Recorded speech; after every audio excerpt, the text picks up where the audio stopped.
improve your communication skills. Let's start with asking if someone needs assistance. To make polite requests, you can use the phrase, "Could you please?" When entering a place, it's courteous to ask, "May I come in?"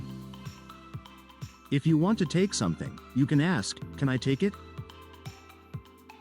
For asking someone to do something, use, "Would you mind?" If you need to borrow something, start with, "Could I borrow?" You can ask for permission with, "Do you mind if I?" When you want to ask a question, use, "May I ask you a question?" To inquire about possibilities, say, "Would it be possible to?" If you want something passed to you, ask, "Could you please pass me?" To check if something is acceptable, say, "Is it okay if I?"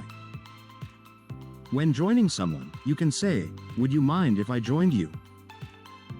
To help someone, you could say, "Can I offer you some help?"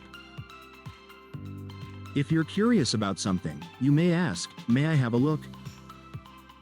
For understanding purposes, say, "Could you explain that to me?" If you want to assist someone, use, "Would you like some help?" When offering assistance, you may ask, "Can I get you anything?" If you want to offer comfort, say, "May I offer you a seat?" To seek opinions, ask, "Could I get your opinion?" Lastly, when you want to know about someone's comfort, you might say, "Is it all right if I?"